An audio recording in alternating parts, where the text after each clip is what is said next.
আজকের মুভিতে আমরা অ্যাডাম নামের একজন বিকিপার অর্থাৎ মধু সংগ্রহকারীর গল্প জানবো, যে আসলে একজন সিক্রেট এজেন্সির সদস্য। সে খুবই দক্ষ একজন ফাইটার, কিন্তু এখন সে একজন সাধারণ মানুষের মতো জীবনযাপন করছে। সে শহরের বাইরে একটি নির্জন জায়গায় একটি বাসা ভাড়া নিয়ে সেখানে মধু চাষ করে। কিন্তু হঠাৎ করে একদিন তার সামনে এমন একটা ঘটনা এসে উপস্থিত হয় যার জন্য তাকে আবারও মাঠে নামতে হয় হ্যাকার এবং স্ক্যামারদের সাথে ফাইট করতে। ফাইটের প্রথম দিকে সে বুঝতেও পারে না যে এই ফাইট তাকে দেশের সর্বোচ্চ শক্তিশালী ব্যক্তির কাছে পৌঁছে দেবে। তবে অ্যাডাম যেভাবে ঠান্ডা মাথায় খুন করছিল এবং আস্ত অফিস পেট্রোল ঢেলে জ্বালিয়ে দিচ্ছিল তা দেখে সবার চোখ কপালে উঠে যাবে। তো ঠিক কি এমন ঘটেছিল যে অ্যাডাম তার শান্তির জীবন ছেড়ে ভয়ানক একজন খুনি হয়ে ওঠে, আর কেনই বা সে পেট্রোল ঢেলে আস্ত অফিস পুড়িয়ে দেয়? আর এই পুরো ফাইটে অ্যাডাম আসলে কাকে খুঁজছিল, এসব কিছুই জানবো আজকের এই মুভিতে। তাই দেরি না করে শুরু করা যাক আজকের মুভি এক্সপ্লেনেশন। মুভির শুরুতেই আমরা প্রধান চরিত্র অ্যাডামকে দেখতে পাই। সে একটি স্টোর রুম থেকে কৌশলে একটি মৌচাক ভাঙছিল।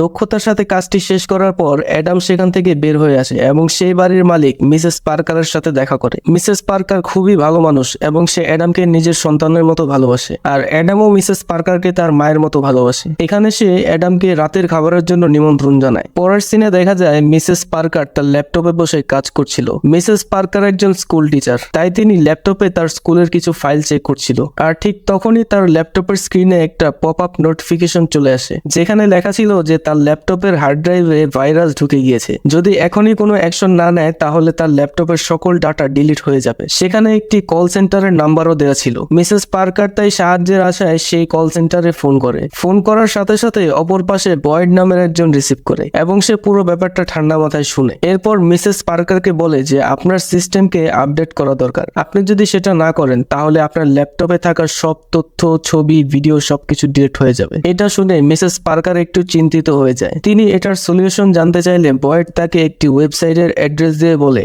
আপনি এখান থেকে শুধু ইনস্টল বাটনে ক্লিক করুন, তাহলে আমি এখানে বসেই আপনার সিস্টেম আপডেট করে দিতে পারবো। মূলত বয়েড এবং তার দল একটা স্ক্যামিং গ্রুপ। তারা বেছে বেছে এমন লোকদের টার্গেট করে যারা কম্পিউটার সম্পর্কে কিছুই জানে না। এরপর তাদের ঠগিয়ে তাদের কাছ থেকে সব টাকা লুট করে নেয়, আর তারা খুব চালাকির সাথে এই কাজটা করে। ওদিকে মিসেস পার্কার ইনস্টল বাটনে ক্লিক করার সাথে সাথেই তার ল্যাপটপে একটি ভাইরাস ইনস্টল হয়, আর সাথে সাথেই বয়েড মিসেস পার্কারের ল্যাপটপের সম্পূর্ণ অ্যাক্সেস পেয়ে যায়। বয়েড তখন দেখতে পায় মিসেস পার্কারের অ্যাকাউন্ট থেকে বেশ কিছু বড় বড় লেনদেন করা হয়েছে, আর তার অ্যাকাউন্টে এখনো প্রায় 2.5 মিলিয়ন টাকা রয়েছে। আপনারা হয়তো ভাবছেন একজন স্কুল টিচারের অ্যাকাউন্টে এত টাকা কিভাবে এলো? আসলে শিক্ষকতার পাশাপাশি মিসেস পার্কার বেশ কিছু চ্যারিটি অর্থাৎ সমাজসেবামূলক প্রতিষ্ঠান এবং এতিমখানা চালায়, আর এজন্য তিনি অনেকের কাছ থেকে ডোনেশন সংগ্রহ করে থাকেন। চ্যারিটির সব টাকা তার এই অ্যাকাউন্টেই জমা হয়। ওদিকে এতগুলো টাকা দেখে বয়েড আর তার টিম বেশ খুশি হয়ে যায়। বয়েড তার টিমকে বলে এখন আমি তোমাদের শেখাবো কিভাবে হ্যাকিং করতে হয়। এই বলে সে মিসেস পার্কারের অ্যাকাউন্টে প্রথমে $50,000 পাঠিয়ে দেয়। এরপর এমন ভাবে কথা বলতে থাকে যেন সে ভুল করে টাকাটা পাঠিয়ে দিয়েছে, ফলে এই ভুলের কারণে তার চাকরিও চলে যেতে পারে। সে বলে যে আপনি যদি আমার সাথে আপনার অ্যাকাউন্টের ডিটেলস শেয়ার করেন তাহলে আমি হয়তো আমার টাকাটা ফেরত আনতে পারবো। মিসেস পার্কার যেহেতু সহজ সরল মানুষ, তাই তিনি চাইছিল না যে তার কারণে কারো চাকরি চলে যাক।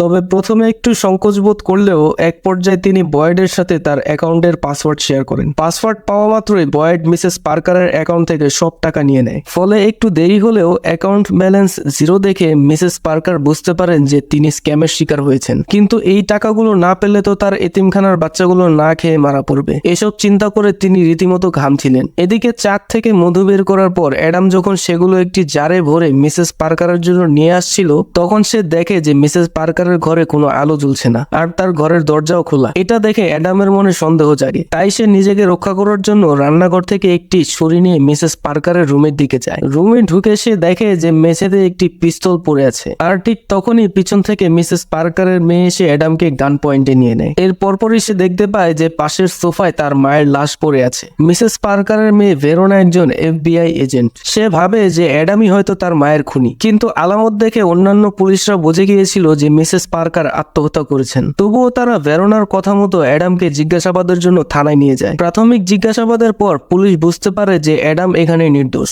তাই তারা অ্যাডামকে ছেড়ে দেয়। আর এদিকে ভেরোনাও রাতভর তদন্ত করে আসল ঘটনা বুঝতে পারে। সে বুঝতে পারে যে তার মা হ্যাকারদের পাল্লায় পড়েছিল। এরপর সে নিজের ভুল বুঝতে পেরে পরের দিন অ্যাডামকে সরি বলতে যায় এবং বিস্তারিত কথা বলার জন্য তাকে তার বাসায় নিয়ে আসে। এরপর ভেরোনা বলে আমার মা আত্মহত্যা করবে এটা আমি বিশ্বাস করতে চাইনি, কারণ তিনি নিজেই সবাইকে বেঁচে থাকার অনুপ্রেরণা দিতেন। আসলে আমার মা স্ক্যামারদের পাল্লায় পড়ে সব টাকা হারিয়েছেন। এই টাকা টাকাগুলো ছাড়া এতিমখানার বাচ্চাগুলো না খেয়ে মরবে, আর মা এটা সহ্য করতে না পেরেই আত্মহত্যা করেছেন। এসব শোনার পর অ্যাডাম বলে যে আমাকে এখন যেতে হবে, আমার মৌমাছির চাকরির খেয়াল রাখতে হবে। এটা বলে অ্যাডাম সেখান থেকে চলে যায়। এরপর সে তার মৌমাছির খামার থেকে একটি মোবাইল বের করে একটা সিক্রেট এজেন্সির কল সেন্টারে কল করে। কল সেন্টারের মেয়েটি ফোন রিসিভ করে বলে, তুমি এখানে কেন কল করেছো? আমি তো জানতাম তুমি রিটায়ার্ড হয়ে গিয়েছো। উত্তরে অ্যাডাম বলে, রিটায়ার্ড হয়ে গিয়েছিলাম, কিন্তু একজন ভালো মানুষের মৃত্যু আবার আমাকে এখানে টেনে এনেছে। অ্যাডাম মূলত এই সিক্রেট এজেন্সির হয়েই কাজ করত, তাই এদের সাথে তার এখনো যোগাযোগ আছে। আর সেই পরিচয় সূত্র ধরেই অ্যাডাম সেখান থেকে সেই স্ক্যামারদের নাম এবং ঠিকানা পেয়ে যায়। এরপর সে একটি ট্রাক এবং 2 গ্যালন পেট্রোল নিয়ে সেখানে যায়। সেখানকার গার্ডরা অ্যাডামকে থামাতে এলে অ্যাডাম কয়েক সেকেন্ডেই তাদের ধোলাই করে দেয়। এরপর পেট্রোলের গ্যালনগুলো নিয়ে সোজা ইউনাইটেড ডাটা সেন্টারের অফিসে চলে যায়। এই অফিসে বসে স্ক্যামাররা তাদের কার্যকলাপ চালাচ্ছিল। অ্যাডাম অফিসে ঢুকেই সবাইকে তার কথা শুনতে বলে এবং তার সাথে একটি প্রমিস করতে বলে, কিন্তু তারা সবাই অ্যাডামের কথা হেসে উড়িয়ে দেয়। অ্যাডাম তখন সামনের একটা লোককে ধরে ভয়ঙ্কর ভাবে মারতে থাকে, যার ফলে বাকিরাও বেশ ভয় পেয়ে যায়। এরপর অ্যাডামের সাথে তারা প্রমিস করে যে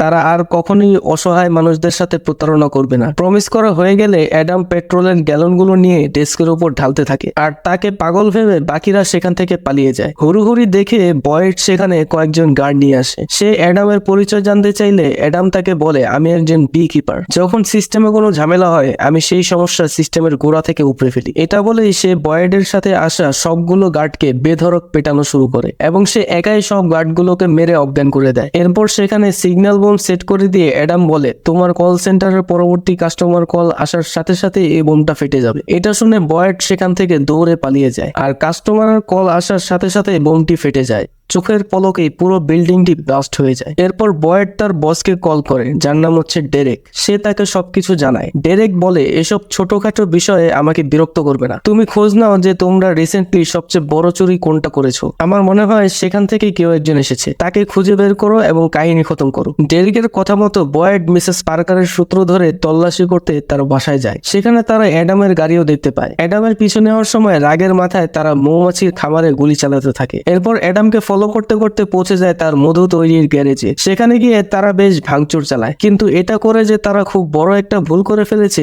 তারা সেটা কিছুক্ষণ পরেই বুঝতে পারবে। গ্যারেজের মধ্যেই অ্যাডাম একজন একজন করে বয়েডের লোকদের ধরে মারতে থাকে। কারো মাথায় স্ক্রু ড্রাইভার ঢুকিয়ে মারছিল, তো কারো দাঁত উপড়ে ফেলছিল। এমন বাজেভাবে মার খাবে তারা হয়তো সেটা স্বপ্নেও ভাবেনি। এখানে বয়েড অ্যাডামকে খুঁজতে থাকে এবং এলোপাতারি গুলি চালাতে থাকে, কিন্তু এক পর্যায়ে সে অ্যাডামের হাতে ধরা পড়ে যায় এবং অ্যাডাম তার ডান হাতের সবগুলো আঙ্গুল কেটে নেয়। এরপর ট্রাকে করে তাকে একটা ব্রিজের ওপর নিয়ে আসে। ব্রিজের ওপর বসে বয়েড আবার ডেরেককে কল করে এবং বলে যে বিকিপার আমার সব লোককে মেরে ফেলেছে আর আমার ডান হাতের আঙ্গুল কেটে ফেলেছে। এসব শুনে ডেরেক এবার একটু ঘাবড়ে যায়, কারণ বয়েড তাকে বলেছিল যে সেই বিকিপারের হাতে কোনো বন্দুক ছিল না, আর সে যে 7 জন লোককে মেরেছে তারা সবাই বন্দুকধারী ছিল। কথা বলার মাঝখানেই অ্যাডাম বয়েডকে গাড়ি থেকে বের করে একটা বেল্ট দিয়ে শক্ত করে বেঁধে ফেলে এবং বেল্টের অপর প্রান্ত তার ট্র্যাকের সাথে বেঁধে বয়েড সহ সেটা ব্রিজ থেকে নিচে ফেলে দেয়। বয়েড যেহেতু কল কাটার সুযোগ পায়নি, তাই ডেরেক অপর পাশ থেকে সবকিছু শুনছিল। বয়েডকে মারার পর অ্যাডাম ফোন উঠিয়ে ডেরেকের সাথে কথা বলে। ডেরেক অ্যাডামকে থ্রেট দিয়ে বলে যে তুই জানিস না যে তুই কার সাথে কথা বলছিস,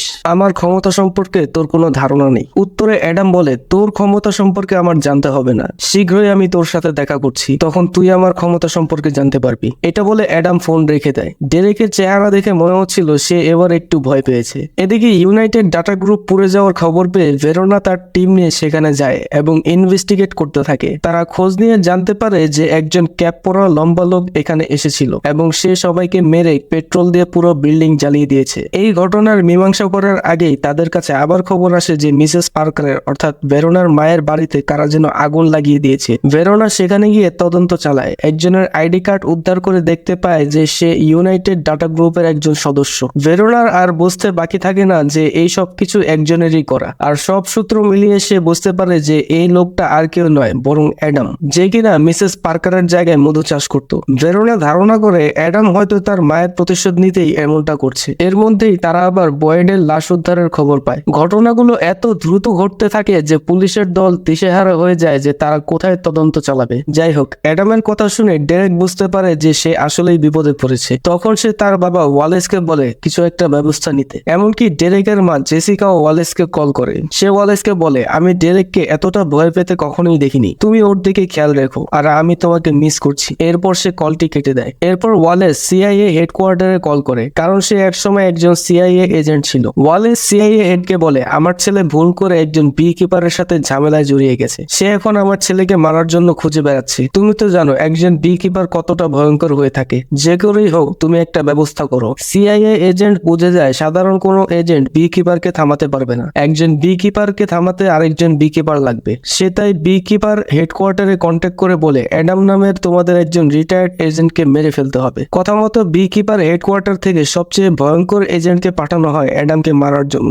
সেই এজেন্ট ভারী অস্ত্র নিয়ে অ্যাডামকে মারতে আসে, কিন্তু অ্যাডাম তাকে মেরে তার 12টা বাজিয়ে দেয়। ফাইটে না পেরে সে একটা মেশিন গান দিয়ে অ্যাডামের দিকে উড়াধুরা গুলি চালাতে থাকে। মেশিন গানের কাউন্টার হিসেবে অ্যাডাম একটি মধুর জার তার মাথায় ছুঁড়ে মেরে তার মাথা ফাটিয়ে দেয়। এরপর সে তার গায়ে আগুন লাগিয়ে তাকে মেরে ফেলে, কারণ তার গায়ে মধু লেগেছিল, আর আসল মধুতে আগুন ধরে যায় খুব সহজেই। যাই হোক, অ্যাডাম সেই এজেন্টকে মেরে একটা আঙুল কেটে নিয়ে যায়। এরপর সে গাড়ি নিয়ে সেই এজেন্টের গ্যারেজে যায় এবং সেখানে সেই এজেন্টের কম্পিউটারে বি কিপারদের নেটওয়ার্ক ব্যবহার করে স্ক্যামারদের হেডকোয়ার্টারের লোকেশন খুঁজে বের করে, যেটা কিনা বস্টন শহরে অবস্থিত। এদিকে সিআইএ হেড যখন বুঝতে পারে যে বি কিপার এজেন্ট অ্যাডামকে মারতে পারেনি, তখন সে ওয়ালেসকে কল করে বলে, অ্যাডামই ছিল সবচেয়ে বেস্ট বি কিপার, তাই এখানে আমি কোনো রকমের সাহায্য করতে পারছি না। তোমার ব্যাপারটা তুমি নিজেই সামলাও। এটা শোনার পর ওয়ালেস তার নিজস্ব একটি সিকিউরিটি টিম ভাড়া করে, যাদের সবাই এক্স আর্মি অফিসার। আর এখানে ওয়ালেস বি কিপারদের সম্পর্কে সবকিছু খুলে বলে। ওয়ালেস সেই সিকিউরিটি টিমকে বলে,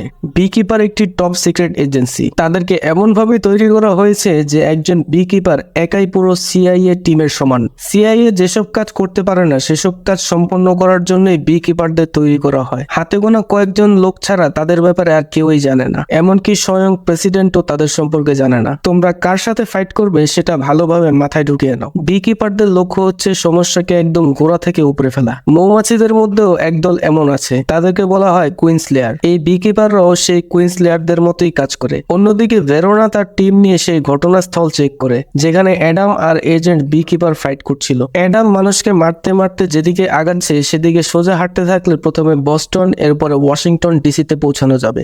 ঘটনার প্রবাহ দেখে ভেরোনা বুঝে যায় যে অ্যাডাম বস্টনের দিকে যাচ্ছে। সে তখন এই বিষয়ে তার সিনিয়র এজেন্টের সাথে মিটিং করে। মিটিং এ ভেরোনা বলে, সম্প্রতি যতগুলো ক্রাইম কেস দেখেছি সবকিছুর পেছনে একজন লোকই দায়ী, এবং আমাদের বিশ্বাস সে পরবর্তীতে বস্টনে যাবে, কারণ ইউনাইটেড ডাটা গ্রুপের হেডকোয়ার্টার, যেটা 9 স্টার ইউনাইটেড নামে পরিচিত, সেটা লোকেশন বস্টনে। অ্যাডাম খুব সম্ভবত সেদিকেই আগাচ্ছে। সব শোনার পর সিনিয়র এজেন্ট বলে, তোমাদের যা লাগবে সবকিছুর সাপ্লাই দেয়া হবে, তোমরা শুধু অ্যাডামকে থামাও। পারমিশন পেয়ে ভেরোনা এফবিআই এর একটা টিম 9 স্টার অফিসে পাঠায়। এদিকে 9 স্টারের অফিসে সবাই যখন স্ক্যামিং এর টাকা হাতিয়ে নিতে ব্যস্ত, তখনই এফবিআই টিম অফিসে ঢুকে। তারা অফিসের ম্যানেজারকে বলে, তোমাদের অফিসে এখন অ্যাটাক হবে, তাই যত দ্রুত সম্ভব জায়গা ত্যাগ করো। কিন্তু ম্যানেজার তাদের কোনো কথাই শুনতে চায় না। সে উল্টো ডেরেককে কল করে সব বলে। ডেরেক তখন এফবিআই দের বলে, এটা আমাদের মেইন অফিস, আমাদের মেইন ইনকাম সোর্স, এই অফিস বন্ধ করা যাবে না, যা হবে তা আমরা দেখে নিব। ডেরেকের কথা শুনে এফবিআই টিম চলে যেতে থাকে, কিন্তু ঠিক তখনই অ্যাডাম সেখানে চলে আসে। সে এসেই এক এক করে সবাইকে মারতে থাকে।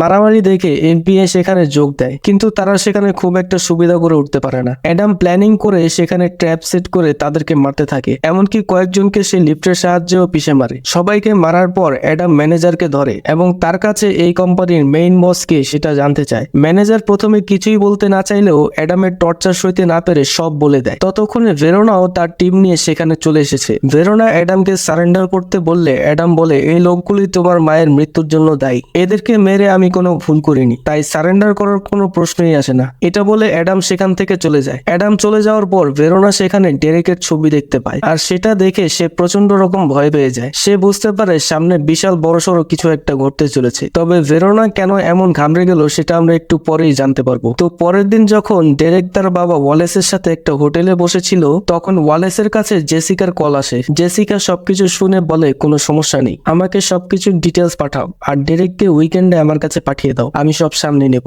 আপনারা হয়তো ভাবছেন যেই সমস্যা এফবিআই সমাধান করতে পারলো না, এমনকি বি কিপার এজেন্সিও সমাধান করতে পারলো না, সেই সমস্যা এই মহিলা কিভাবে দেখবে? উনি কি দেশের প্রেসিডেন্ট নাকি? মুভির সব থেকে বড় টুইস্ট আসলে এখানেই। আসলে হ্যাঁ, ডেরেকের মা জেসিকা নিজেই আমেরিকার প্রেসিডেন্ট, আর তার নামে একটি বড় সফটওয়্যার কোম্পানি আছে। ডেরেক মূলত মায়ের ক্ষমতা আর সেই সফটওয়্যার কোম্পানির অপব্যবহার করে নিজেই মিলিনিয়র হয়েছে, আর এখন সে অ্যাডামের হাত থেকে থেকে বাঁচতে মায়ের আঁচলের তলে লুকানোর প্ল্যানিং করছে। যাই হোক, অন্যদিকে ভেরোনা পড়েছে মহা মুশকিলে। সে যেহেতু চাকরি করে তাই অ্যাডামকে তো ধরতেই হবে। আবার অ্যাডাম তো তার মায়েরই মৃত্যুর প্রতিশোধ নিচ্ছে, তাই তাকে থামানো মানে নিজেকেই থামিয়ে দেয়া। কনফিউশনে দুলতে থাকলেও সে শেষ পর্যন্ত সিদ্ধান্ত নেয় সে আইনের সাথেই থাকবে। তাই সে সিনিয়র এজেন্টের সাথে আরেক দফা মিটিং করে। সেখানে সে বলে যে অ্যাডাম যাকে খুঁজছে সে আর কেউ নয়, স্বয়ং প্রেসিডেন্টের ছেলে ডেরেক। অর্থাৎ অ্যাডাম এখন প্রেসিডেন্টের বাসায় হামলা করবে, আমাদের তাই সেখানে যাওয়া উচিত। উপায় না দেখে সিনিয়র এজেন্ট তখন ভেরোনা এবং তার টিমের নাম এক্সেস লিস্টে দেয়। তো পরদিন যেহেতু উইকেন্ড ছিল তাই প্রেসিডেন্ট তার গেস্ট হাউসে পার্টির আয়োজন করে। সেখানে ভেরোনা তার টিম নিয়ে যায় এবং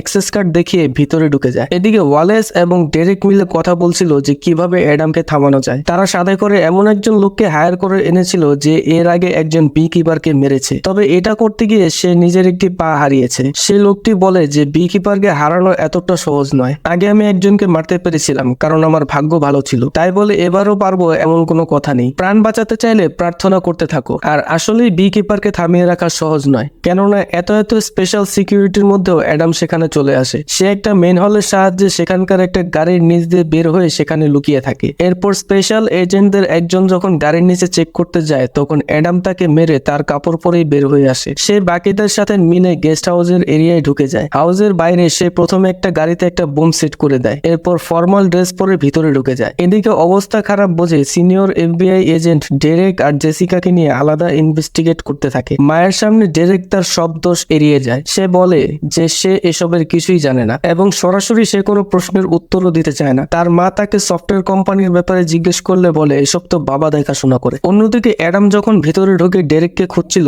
তখন ভেরোনা তাকে দেখে ফেলে। ব্যাপারটা বুঝতে পেরে অ্যাডাম বাইরে চলে আসে, কিন্তু তাতে কোনো লাভ হয় না। ভেরোনা এবং সেই কিলার দুজনেই গান বের করে অ্যাডামকে গান পয়েন্টে নিয়ে নেয়। আপনারা সবাই ভাবছেন হয়তো অ্যাডামের খেলা এখানেই শেষ, কিন্তু না, আসলে অ্যাডাম এই ব্যাপারে আগেই আন্দাজ করতে পেরেছিল। তাই সে আগে থেকেই একটা গাড়িতে বোম সেট করে রেখে এসেছিল। তাই সুযোগ বুঝে সে তার হাতে থাকা একটি রিমোট চেপে দেয়, ফলে বিশাল শব্দে বিস্ফোরণ হয়ে গাড়িটা উড়ে যায়। আর ডিস্ট্রাকশন সৃষ্টি হবার সাথে সাথে অ্যাডাম সেটার ফায়দা নিয়ে কিলারের হাত থেকে গান নিয়ে নেয় এবং এক এক করে সবাইকে গুলি করে মারতে থাকে। Special security, mafia king, FBI সবাইকে মারতে মারতে অ্যাডাম গেস্ট হাউসের ভিতরে ঢুকে যায়। সেখানে কিলারের সাথে তার আরেকবার দেখা হয়ে যায় এবং তাদের মধ্যে বেশ ভালো রকমের একটা ফাইট হয়। ফাইটের এক পর্যায়ে কিলার অ্যাডামের পেটে একটা ছুরি ঢুকিয়ে দেয়, তবে অ্যাডাম সেটাও সার্ভাইভ করে এবং কিলারকে শেষ পর্যন্ত মেরে ফেলে। এরপর সে এগিয়ে যায় প্রেসিডেন্টের রুমের দিকে। তাকে খুঁজতে ভেরোনাও ততক্ষণে কাছাকাছি চলে এসেছে। রুমে ঢোকার আগে ওয়ালেস চেষ্টা করে কথা বলে অ্যাডামকে থামানোর জন্য, কিন্তু অ্যাডাম তো থামেই না, বরং ওয়ালেসের হাতের দুইটা আঙ্গুল ভেঙে দেয়। এদিকে গোলাগুলির শব্দে ডেরেক ততক্ষণে ভয় পেয়ে তার আসল রূপ দেখানো শুরু করে দেয়। সে তার মায়ের সাথে ঝগড়া করে টেবিলের ড্রয়ার থেকে গান বের করে। এরপর কিছু বুঝে ওঠার আগে সিনিয়র এফবিআই এজেন্টকে গুলি করে মেরে ফেলে। অ্যাডামও তখন দরজা ভেঙে ভিতরে চলে আসে আর তার পিছন পিছন আসে ভেরোনা। ত্রিমুখী